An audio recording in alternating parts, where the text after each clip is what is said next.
सुप्रसिद्ध कञ्चनजङ्घा 7-in-1 अगरबत्तीको उत्पादक सावित्री अगरबत्ती उद्योग प्रस्तुत गर्दछ प्रकृतिको सुगन्धले भरिएको मिठो सुवास जसले घरलाई शुद्ध र वातावरणलाई शान्त बनाउँछ। ओम सम्रानी कपधूप। दर्शकवृन्द नमस्कार।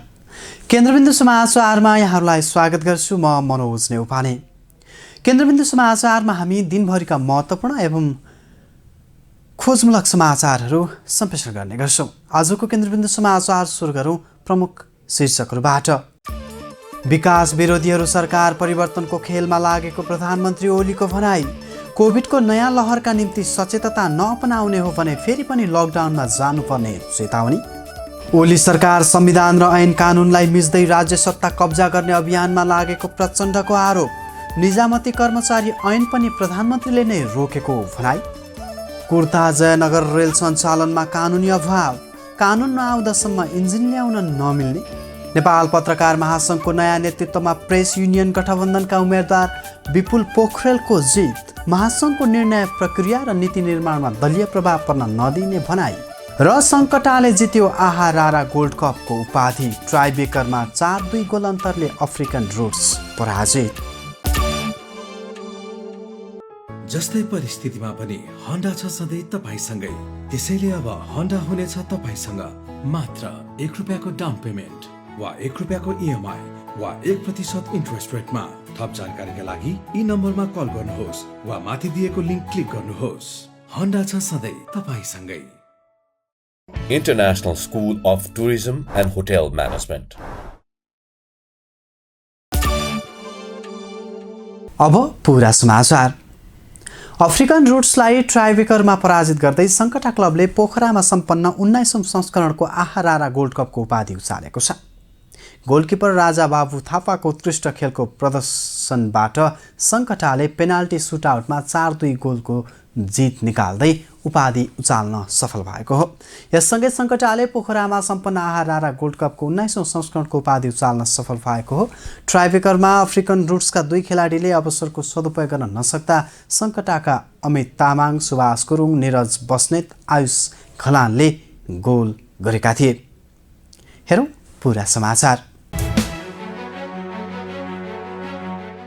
19औं संस्करणको आहा रारा गोल्ड कप फुटबलको उपाधि सङ्कटा क्लबले जितेको छ। पोखरा रङ्गशालामा शनिबार भएको फाइनल खेलमा अफ्रिकन रुट्स एसोसिएसनलाई पेनाल्टी सुटआउटमा 4-2 गोल अन्तरले पराजित गर्दै सङ्कटाले उपाधि जितेको हो। सङ्कटाले पहिलो पटक आहा राराको उपाधि जितेको थियो। उपाधिसँगै सङ्कटाले नगद ₹10,01,000 हात पारेको छ। उपविजेता बनेको अफ्रिकनले भने नगद ₹5,01,000 चित्त बुझायो। खेलको निर्धारित 90 मिनटको समय र थप गरिएको समयसम्म 1-1 गोलको बराबरीमा सकिएपछि खेल पेनाल्टी सुटआउटमा गएको थियो। पेनाल्टीमा सङ्कटाका अमित तामाङ, सुभाष गुरुङ, निरज बस्नेत, आयुष खलानले 1-1 गोल गरेका थिए।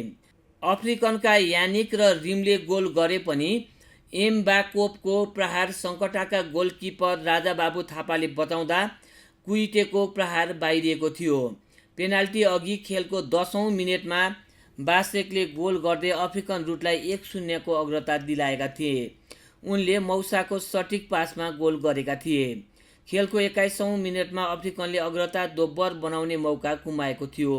खेलको 49औं मिनेटमा ठिक डीबक्स भित्रबाट मौसाको प्रहार सङ्कटाका गोलकिपर राजा बाबुले उत्कृष्ट बचाउ गरेका थिए। अफ्रिकन रुटले पहिलो हाफमा 1-0 को अग्रता बनाए पनि खेलको 51औं मिनेटमा ग्लोरीले गोल गर्दै सङ्कटालाई 1-1 गोलको बराबरीमा ल्याए। 68औं मिनेटमा सङ्कटाका फोफानाको डीबक्सको ठिक भित्रबाटको प्रहार अफ्रिकनका गोलकिपर स्याल्भियोले बचाए। त्यसपछि खेलमा थप गोल नभएपछि खेल अतिरिक्त समयमा गएको थियो। अतिरिक्त समयमा सङ्कटाले केही गोलको अवसर खेर फालेको थियो। 110औं मिनेटमा ग्लोरीको फ्री हेडर बल पोस्ट नजिकबाट बाहिरियो। खेलको 112औं मिनेटमा सङ्कटाका ग्लोरीले गोलकिपर अघि बढेको अवस्थामा गोल गर्न सकेनन्।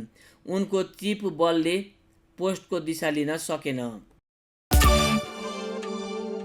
नेपाल पत्रकार महासङ्घले नयाँ नेतृत्व पाएको छ। गत बुधबार सम्पन्न निर्वाचनपछि आज अर्थात् शनिबार त्यसको नतिजा सार्वजनिक भएसँगै महासङ्घले नयाँ नेतृत्व पाएको हो। महासङ्घको नयाँ नेतृत्वमा प्रेस युनियन गठबन्धनका उम्मेद्वार विपुल पोखरेल सहितको प्यानल आएको हो। जितपछि पोखरेलले अबका दिनमा महासङ्घको नीति निर्माण प्रक्रियामा दलीय प्रभाव पर्न नदिने बताएका छन्। हेरौँ पुरा समाचार।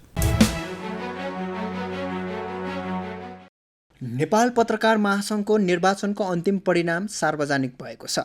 निर्वाचन समितिका अनुसार महासङ्घको अध्यक्षमा प्रेस युनियन गठबन्धनका उम्मेद्वार विपुल पोखरेल 3000 मतान्तरले पुरै प्यानलसहित निर्वाचित भएका हुन्। पोखरेलले 6942 मत प्राप्त गर्दै विजय भएका हुन्।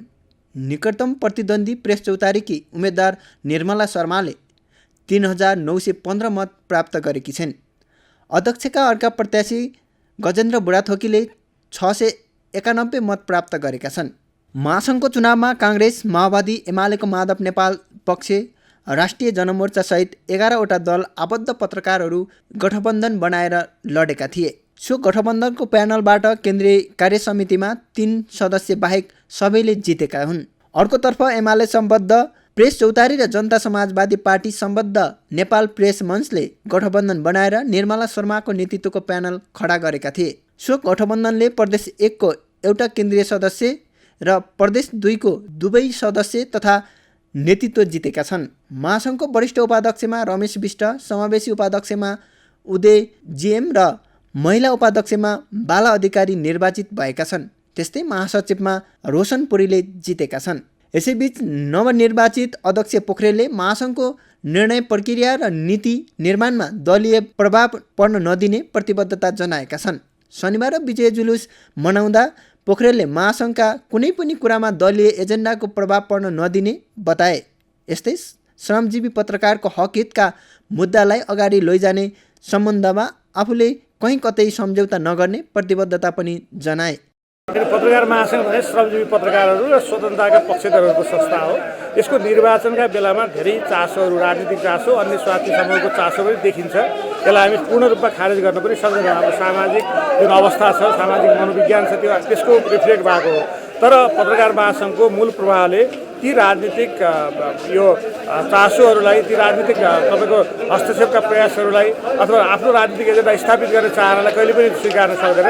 त्यसले गर्दा पत्रकार महासङ्घ साझा संस्था हुन्छ। पत्रकार महासङ्घको महासङ्घ पत्रकारहरूको संस्था हुन्छ र यो संस्थाको निर्णय प्रक्रिया र नीति निर्माण प्रक्रियामा कुनै पनि दलीय प्रभाव र दलहरूको चाहिँ एजेन्डाको चाहिँ तपाईँको त्यहाँ कुनै पनि इम्प्याक्ट पर्न दिँदैनौँ हामीले। र यो पत्रकार महासङ्घलाई यसको मूल मुद्दा जुन छ, श्रमको मुद्दा, स्वतन्त्रताको मुद्दा र श्रमजीवी पत्रकारको सम्पूर्ण रूपमा हकितको मुद्दा छ, त्यो मुद्दामा अगाडि लैजाने सम्बन्धमा हामी सम्झौताहीन ढङ्गले अगाडि बढ्छौँ। र पोलिटिकल रिफ्लेक्ट यो राजनीतिक दलहरूको चाहिँ आफ्नो एजेन्डालाई त्यहाँ घुसाउने प्रयत्नहरू किमार्थ सफल हुने छैनन्। यो हाम्रो सङ्कल्प हो, यो हाम्रो प्रतिबद्धता हो र यही प्रतिबद्धताले नै पत्रकार महासङ्घलाई एउटा नयाँ गति र नयाँ बाटो दिनेछ भन्ने मैले विश्वास सबैलाई दिलाउन चाहन्छु। यस्तै नवनिर्वाचित उपाध्यक्ष रमेश विष्टले पनि पत्रकार महासङ्घमा दलीय छाया पर्न नदिने प्रतिबद्धता जनाएका छन्। महासङ्घलाई पत्रकारहरूको साझा चरित्रको संस्थाको रूपमा विकास गर्ने उनको भनाइ छ। कुर्ता जयनगर रेलमार्गमा अरू सबै किसिमका तयारी पुरा भए पनि कानुनको अभावका कारण सो रेल सेवा सुरु हुन सकेको छैन। भारत सरकारको आर्थिक सहयोगमा निर्माण भएको सो रेलमार्ग गत आर्थिक वर्षमा नै सम्पन्न भएको हो। सो खण्डमा सञ्चालनका लागि सरकारले खरिद गरेको रेल 6 महिना पहिले आइपुगेको थियो। रेल र कम्पनीका सामग्री सुरक्षाको जिम्मेवारी सशस्त्र प्रहरीको हुने बताइएको छ। हेरौँ यस विषयमा तयार यो रिपोर्ट। कुर्था जयनगर रेल मार्गमा अरू सबै किसिमका तयारी पूरा भए पनि कानुनको अभावका कारण सो रेल सेवा सुरु हुन सकेको छैन। भारत सरकारको आर्थिक सहयोगमा निर्माण भएको सो रेल मार्ग गत आर्थिक वर्षमा नै सम्पन्न भएको थियो। सो खण्डमा सञ्चालनका लागि सरकारले खरिद गरेको रेल 6 महिना पहिले आइपुगेको थियो। रेल आएपछि सञ्चालनका लागि आवश्यक जनशक्ति र अरू प्राविधिक तयारी गरिएको नेपाल रेलवे कम्पनी प्रालीका महानिर्देशक गुरु भट्टराईले बताए। उनका अनुसार कानुन बनेपछि तुरुन्तै रेल चलाउन सकिनेछ। आवश्यक जनशक्ति र इन्जिन ल्याउनका लागि भारत सरकारसँग सम्झौता भइसकेको कम्पनीले जनाएको छ। कानुन नआउँदासम्म इन्जिन ल्याउन नमिल्ने भएकाले ल्याउन नसकिएको उनले जानकारी दिए। रेल मार्गमा आवश्यक कतिपय जनशक्ति भारतबाट ल्याउनु पर्नेमा भारतीयसँग सम्झौता भइसकेको छ। उनीहरू आउन तयार रहेको र आफूहरूले चाहेपछि तत्कालै ल्याउन सकिने उनको जिकिर छ। भारतले कुर्था जयनगर रेल सञ्चालनका लागि प्राविधिक तयारी पूरा गरिसकेको छ। भारतीय कम्पनी कोनबाट रेल सेट खरिद गरिएको थियो। कम्पनीसँगको समन्वयमा प्राविधिक कर्मचारी 26 जना ल्याउन लागि छ। त्यसमा pilot, station master, power manager, senior traffic manager लगायत रहने कम्पनीले जनाएको छ। नेपाली कम्पनी र अरू प्राविधिक तयारी अवस्थामा रहेको महानिर्देशक भट्टराईले बताए। रेल र कम्पनीका सामग्री सुरक्षाको जिम्मेवारी सशस्त्र प्रहरीको हुने बताइएको छ। रेल नियमित सञ्चालनका लागि नेपाल र भारतका प्रधानमन्त्रीले संयुक्त रूपमा रेल उद्घाटन गर्ने गरी तयारी भइरहेको कम्पनीले जनाएको छ। भाडा दर र टिकटको विषयमा यसअघि नै टुङ्गो लागिसकेको महाप्रबन्धक भट्टराईले जानकारी दिए। भाडा दरका विषयमा कम्पनीले मन्त्रालयमा प्रस्ताव गरिसकेको छ। बस लगायतका अरू सवारी साधनको भाडा दरमा चलाउन तयारी गरिएको उनले बताए। सामान्य सिटमा 35 किलोमिटर रेलमार्ग यात्रा गर्न 75 रुपियाँ भाडा दर तोकिएको छ। उनका अनुसार डिलक्सको भाडा सामान्यभन्दा 4-5 गुणा बढी पर्नेछ। भारत सरकारको आर्थिक तथा प्राविधिक सहयोगमा निर्माण भएको सो रेलमार्ग सञ्चालनका लागि गत असोज 2 गते 2वटा रेल डेमो ट्रेन आएको थियो। सो रेलमा 1200 देखि 1300 सम्म यात्रु बसेर र उभिएर यात्रा गर्न सक्ने रेल विभागले जनाएको छ। यात्रुवाहक रेल भएकाले यात्रुको झोला र सामान्य सामान मात्रै राख्न सकिनेछ। नेपाल कम्युनिस्ट पार्टी माओवादी केन्द्रका अध्यक्ष पुष्पकमल दाहाल प्रचण्डले सरकार संविधान र ऐन कानुनलाई मिच्दै राज्य सत्ता कब्जा गर्ने अभियानमा रहेको बताएका छन्। त्यसका विरुद्ध अब मोर्चाबन्दी गरेर अघि बढ्नुपर्ने पनि प्रचण्डको भनाइ छ। नेपाल राष्ट्रिय कर्मचारी संगठन निजामतीद्वारा शनिबार आयोजित कार्यक्रममा बोल्दै अध्यक्ष प्रचण्डले निजामती कर्मचारी ऐन पनि प्रधानमन्त्रीले नै रोकेको आरोप लगाएका छन्। हेरौँ पूरा समाचार। नेपाल कम्युनिस्ट पार्टी नेकपा माओवादी केन्द्रका अध्यक्ष पुष्पकमल दाहाल प्रचण्डले सरकार संविधान र ऐन कानुन मिच्दै राज्य सत्ता कब्जा गर्ने अभियानमा रहेको आरोप लगाएका छन्। नेपाल राष्ट्रिय कर्मचारी संगठन निजामतीद्वारा शनिबार आयोजित कार्यक्रममा बोल्दै अध्यक्ष प्रचण्डले शुक्रबार बसेको 3 दलको बैठकले सरकारले राज्यका सबै अङ्गहरूलाई सन्तासमा राख्ने र कब्जा गर्ने कोसिस गरेको निष्कर्ष निकालेको बताएका हुन्। यस्तै कर्मचारी तन्त्रलाई आतंकमा बाँच्न बाध्य पारिएको र उनीहरूको वृद्धि विकास, स्वतन्त्रता र आत्मसम्मानलाई कुल्चिने कोसिस भइरहेको पनि बताएका छन्। हिजो मात्रै हामी संसदभित्र भएका 3टा प्रमुख दलहरूको बैठक हामी बस्दै थियौँ। सरकारको बारेमा कुरा गर्न तपाईँहरूलाई थाहा छ। त्यहाँ सबैको एउटा कुरामा सहमति देखा पर्यो। अहिलेको सरकारले कर्मचारी तन्त्रलाई आतंकमा बाँच्न बाध्य पार्न थालेको छ। राज्यका सबै अङ्गहरूलाई सन्तासमा राखेर कब्जा गर्ने कोसिस गरिएको छ। उनीहरूको वृत्ति विकास, उनीहरूको स्वतन्त्रता र आत्मसम्मानलाई कुल्चिने कोसिस भएको छ।